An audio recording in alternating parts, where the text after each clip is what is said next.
So hello everyone, I'd like to thank Naila for inviting me to speak at your annual meeting. And in the next 15 minutes, I'm going to tell you a bit about how NRAS are building value in RA and JIA pathways for health professionals and better outcomes for patients in the UK.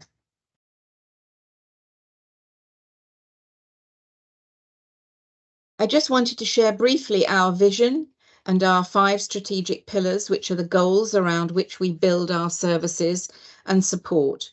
Much of the work we do in the UK centres on providing people with RA and JIA the programmes, services and resources to build their knowledge and self-management skills and thereby increase their self-efficacy, which is so important right now. Before telling you about some of our key services supporting self-management, I want to put the work we are doing into the context of the state of the NHS right now. Things may be different in Belgium, but in an era everywhere of post-pandemic health service recovery, I suspect that you may be experiencing similar things to us in the UK.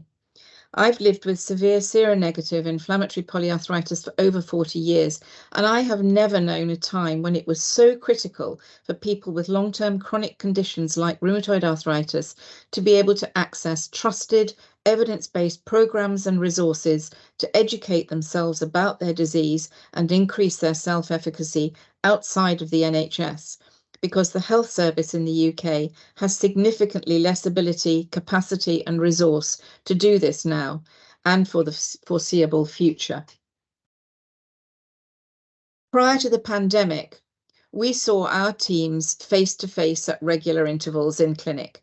Certainly in the UK, this is changing, and one of the biggest changes is the widespread introduction of patient-initiated follow-up pathways for stable patients, PIFU for short. This essentially puts the onus of responsibility to make an appointment when needed on the patient.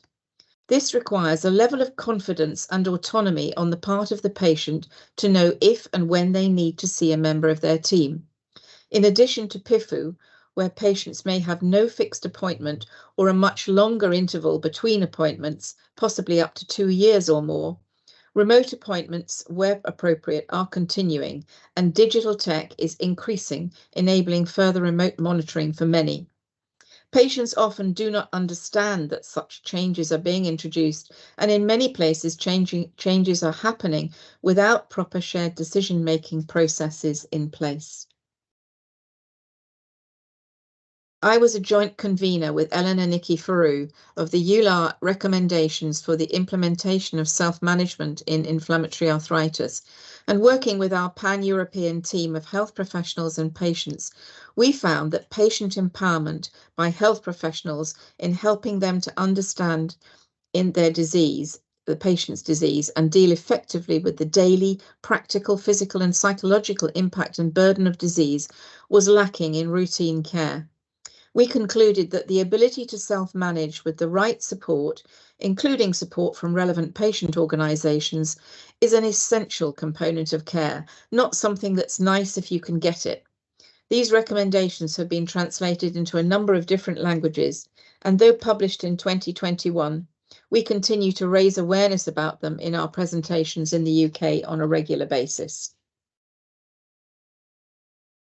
Having trust in your team and knowing that they will be there for you when you need them is one of the cornerstones of being able to build your self-efficacy.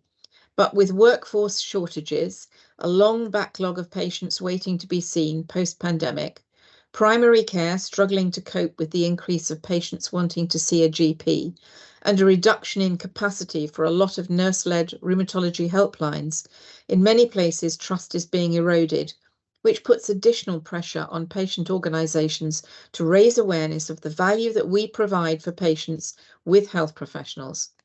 In the last year, we've done presentations to between 30 and 40 rheumatology teams around the UK online at their regular MDT meeting. It's a good way to get the attention of the whole team. Whilst the EULAR recommendations really are an amazing and much needed body of work, There are just too many for health professionals to be able to consider trying to cover in a 15-minute appointment when trying to achieve the things that they need to do, which is usually a review of medication, DAS score, blood results, etc. I added up the number of recommendations in 3 of EULAR's recently published recommendations relating to patient education, lifestyle management, and self-management, and there are 32. When backs are to the wall and health professionals are firefighting, these are the things which easily drop off their agenda. So whenever we design new services and resources for patients, we automatically look at how we can also add value for health professionals and help them to tick some of their boxes. Here are 3 services introduced by NRAS in recent years which are benefiting the patients first and foremost, but are also achieving goals for health professionals too. SMILE is our self-referral e-learning program, and New to RA and Living Better are referral services by health professionals only. They all help health professionals to meet national quality standards and national audit goals. We very much see NRAS as part of the multidisciplinary team, working with health professionals to help them deliver more holistic, joined-up care. And commissioners are starting to see the benefits of this approach too. We've been a missing part of that jigsaw for too long. Supporting patients directly is what we do on a daily basis, and that includes supporting the rheumatology teams to support their patients too. We would strongly support any patient organisation to think of their role in this way. So, to some more information on some of our services, first of all, SMILE. This is a unique program in rheumatology. It's modular, so it provides education in bite-sized pieces, and it has a Netflix-like interface, as you can see on screen, so that the person can choose which modules to watch first and prioritize what they want in terms of the way they want to individually learn about things. To date, we have 7 modules available, and you can see the subjects on screen. The foundation module is about the principles of supported self-management and why this is so important, and includes baseline evaluation through the RA Impact of Disease score. Approximately half of the over 3,000 people registered have completed the foundation module, so we now have a lot of data. Each module is co-produced with a different rheumatology team and people with lived experience. Modules take between 20 and 30 minutes to complete, although the one on physical activity and exercise, which is our most recently launched module, takes longer than that. With the exercise module, we've also developed 5 15-minute taster session videos on Tai Chi, yoga, tripudio movement systems, movement to music, strengthening and resistance exercise. All these have been adapted for people with RA and can be done seated or standing, because not everybody can ride bikes or go swimming or run up mountains. The program is video-based, and for accessibility, the words are spoken and appear on screen. Each module has learning objectives at the beginning of the module and questions at the end to establish that the learning objectives have been achieved. To add interest, each module includes a short quiz. These are the results of the first survey of over 900 registrants.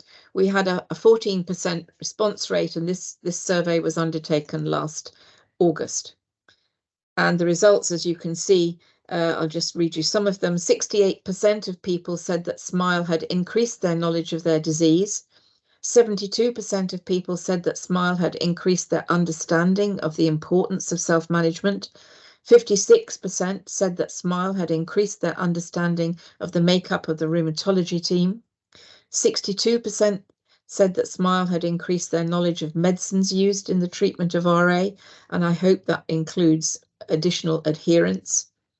56% said that SMILE had increased their knowledge of how to manage pain and flares.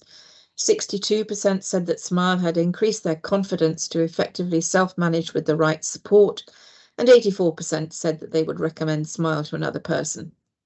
You can access the program free of charge via our website, and this includes anyone outside of the UK who can operate in English. You can see the website, I'm sure Naila will put up for you, but it's www.nras.org.uk/smile.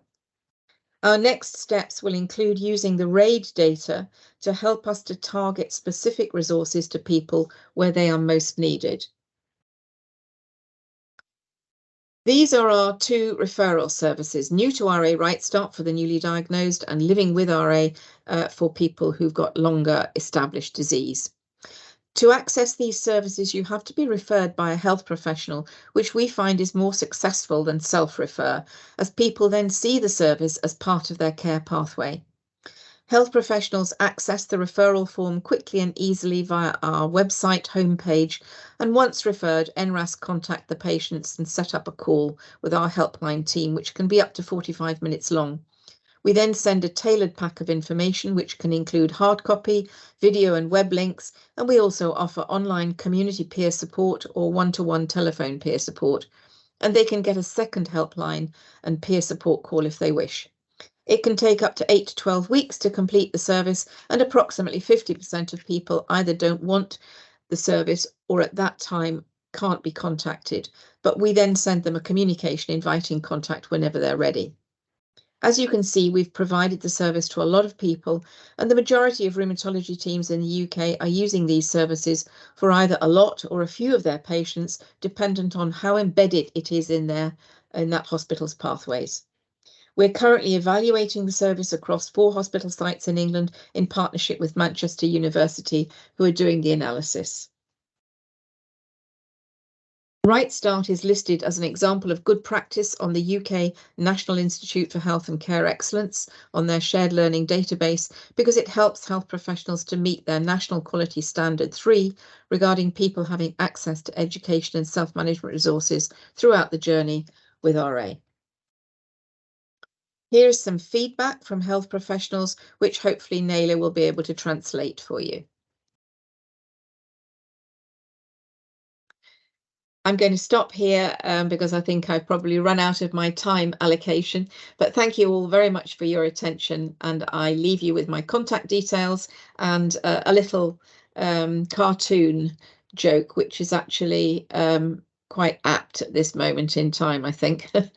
If anybody wants any more information, then Naila will give you the opportunity, I'm sure, to get in touch, and I'd be happy to present whenever you like on a future occasion. Thanks very much.